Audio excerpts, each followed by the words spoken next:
Assalamualaikum warahmatullahi wabarakatuh. Murid-murid Bapak, anak-anak Bapak yang saya sayangi, selamat belajar di rumah. Hari ini kita akan membahas tentang materi persiapan kemerdekaan Republik Indonesia. Oke, jangan lupa untuk mencatat dan nanti akan saya periksa seperti biasa. Oke, kita mulai. Hari kemerdekaan Indonesia dirayakan tanggal 17 Agustus. Tanggal tersebut bertepatan dengan momen dibacakannya teks proklamasi Indonesia oleh Soekarno di tahun 1945. Namun, perjuangan bangsa Indonesia untuk bisa merdeka dan membacakan teks proklamasi tersebut tidaklah mudah. Bangsa Indonesia harus mengalami penjajahan dari negara-negara seperti Belanda, Jepang selama bertahun-tahun. Tujuan para penjajah mendatangi Indonesia memang untuk mendapatkan sekaligus menguasai pasar dengan menjual rempah-rempah yang saat itu sangat mahal. Jadi kenapa kok rempah-rempah sangat mahal? Bisa lihat di video Bapak sebelumnya tentang penaklukan Konstantinopel. Melihat banyak orang yang menderita, Soekarno dan yang lainnya tergerak untuk maju dan melakukan perlawanan demi mengusir para penjajah, baik dengan jalan kooperasi dan non kooperasi.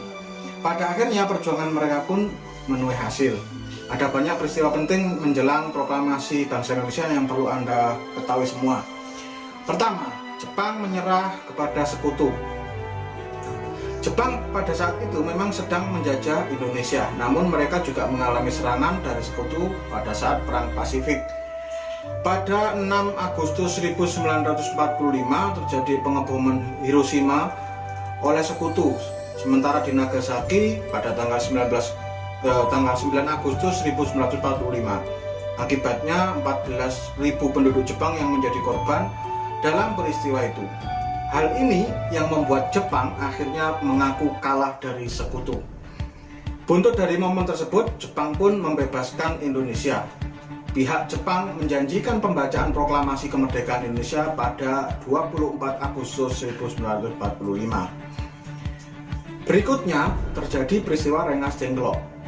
Pada 14 Agustus 1945, golongan pemuda yang terdiri dari Sultan Syahrir, Khairul Saleh, Wikana, dan Darwis mendesak golongan tua, yaitu Soekarno dan Muhammad Hatta, untuk segera melangsungkan kemerdekaan. Namun, menurut golongan tua, Indonesia harus memiliki strategi lebih matang untuk melangsungkan kemerdekaan. Akhirnya, kelompok pemuda menculik Soekarno dan Hatta ke Rengas Dengklok di Karawang tanggal 16 Agustus 1945 pukul 3 dini hari. Mereka mendesak untuk mempercepat proklamasi kemerdekaan Republik Indonesia.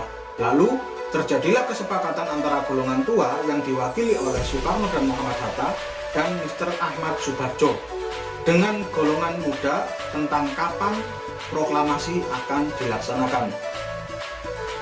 Kemudian setelah peristiwa Rengas Dengklok, yaitu peristiwa perumusan teks proklamasi, kesepakatan antara golongan muda dan tua diadakanlah pertemuan PPKI di rumah Laksamana Muda Tadashi Maeda. Kenapa kok di Tadashi Maeda? Karena di rumah perwira Jepang itu lebih aman. Tadashi Maeda adalah seorang kepala kantor penghubung Angkatan Laut Jepang. Rumah beliau dianggap menjadi tempat paling aman untuk melakukan perumusan teks proklamasi, dan rapat tersebut bertujuan untuk merumuskan teks proklamasi yang dihadiri oleh pihak dari golongan tua dan golongan muda tanggal 16 Agustus 1945. Teks proklamasi itu sendiri diketik oleh Sayuti Melik. Kemudian yaitu detik-detik pembacaan naskah proklamasi. Naskah asli proklamasi yang sekarang ditempatkan di Monumen Nasional adalah hasil perundingan antara golongan muda dan golongan tua dalam penyusunan teks proklamasi kemerdekaan Indonesia yang berlangsung pada pukul 2 pagi sampai 4 pagi. Teks proklamasi ditulis di ruang makan di rumah Laksamana Muda Tadashi Maeda, Jalan Imam Bonjol nomor 1.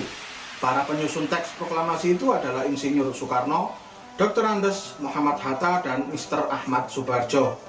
Konsep teks proklamasi ditulis oleh Insinyur Soekarno sendiri. Di ruang depan hadir BM Diah Sayuti Melik, Soekarni, dan Sudiro.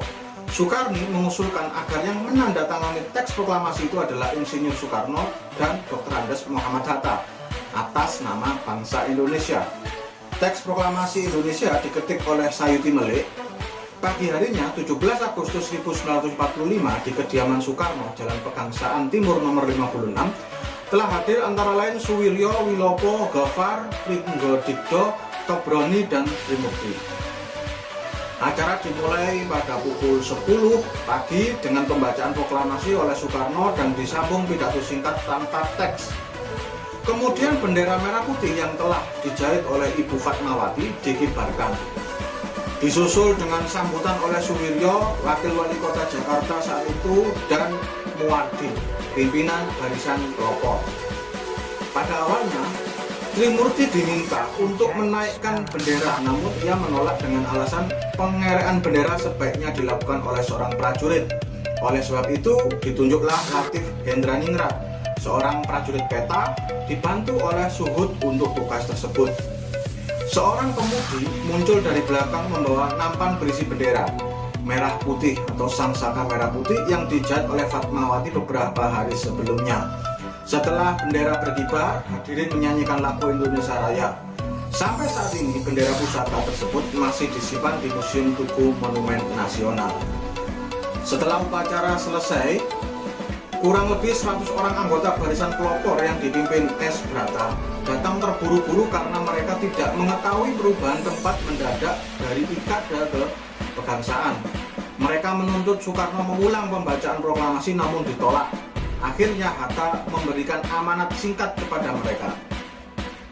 Pada tanggal 18 Agustus 1945, Panitia Persiapan Kemerdekaan Indonesia atau PPKI mengambil keputusan mengesahkan dan menetapkan Undang-Undang Dasar sebagai dasar negara Republik Indonesia yang selanjutnya dikenal dengan Undang-Undang Dasar 1945.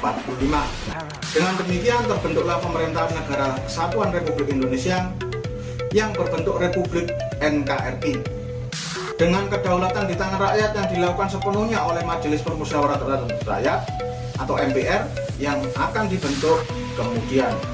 Setelah itu Soekarno dan Muhammad Hatta terpilih atas usul dari Otto Iskandar Dinata dan persetujuan dari PPKI sebagai Presiden dan Wakil Presiden Republik Indonesia yang pertama.